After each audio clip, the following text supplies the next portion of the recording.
Monsieur Gollnisch, bonjour. Donc, nous avons vu Jean-Marie Le Pen monter à la tribune, déposer une gerbe, donc on peut dire qu'il y a une réconciliation familiale et le Front National repart de l'avant.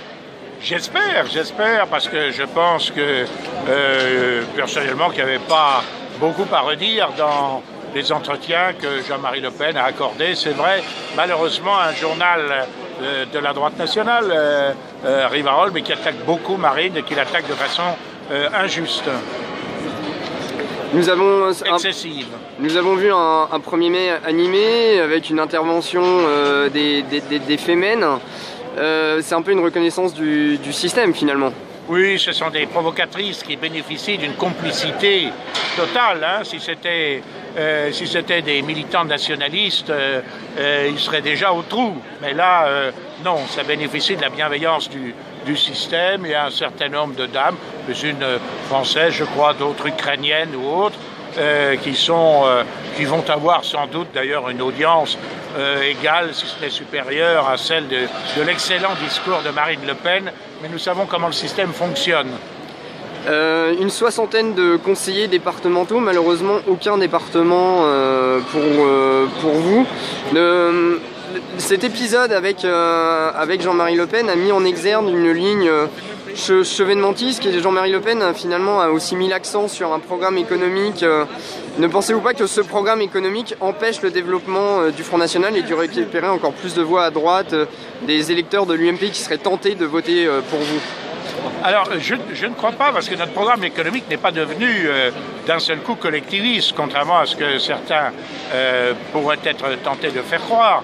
En réalité, nous sommes partisans de la restauration des libertés économiques contre le fiscalisme qui spolie et la bureaucratie qui paralyse. Et je crois que nous le sommes restés. Simplement, nous observons que les pans entiers de notre outil industriel, y compris d'anciens monopoles d'État, qu'il fallait peut-être réformer, mais sont démantelés et passent aux mains d'intérêts étrangers. Et par conséquent, nous souhaitons là effectivement que cette procédure, ce processus désastreux qui se fait au nom d'un libéralisme dévoyé, parce que c'est un libéralisme qui est à la solde des intérêts de l'étranger et du mondialisme, nous souhaiterions que cela cesse. Mais cela n'a pas fait de nous des collectivistes, cela n'a pas fait de nous des gens hostiles à la restauration des libertés économiques, à la liberté d'entreprendre, de création. Ça n'a pas fait de nous des partisans de l'excès de bureaucratie. Par conséquent, je crois qu'il est nécessaire peut-être de clarifier dans ce domaine quelques malentendus. Comment abordez-vous la campagne des régionales qui arrive et vous-même, serez-vous candidat ou sur une liste aux régionales? Écoutez, il avait été question à l'initiative de Jean-Marie Le Pen que je fasse avec lui un tandem en région Provence-Alpes-Côte d'Azur, où j'ai quelques attaches, puisque je suis copropriétaire d'une maison où vit ma mère, qui est veuve, et d'une région que je connais très bien et que j'aime beaucoup, n'ayant malheureusement plus d'attaches en région Rhône-Alpes, qui est également une région qui est restée chère à mon cœur. Alors, par la suite des péripéties que vous connaissez, Jean-Marie Le Pen a retiré sa candidature. Finalement, c'est notre Benjamin, en quelque sorte, Marion. Et par conséquent, je pense que l'idée de ce tandem ne se justifie plus. Je me consacrerai à mon mandat européen, qui suffit très largement à m'occuper. Et êtes-vous confiant sur les régionales pour le Front National? Pensez-vous le Front National capable de remporter au moins une région? Je l'espère très vivement.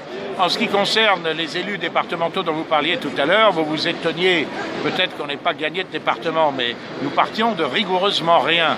Voilà, nous n'avions aucun ou peut-être un conseiller départemental. Donc c'est très difficile dans un département, même comme l'Aisne par exemple, où nous avons fait d'excellents scores. C'est très difficile d'un seul coup de gagner la majorité alors que vous n'êtes pas représenté. Hein.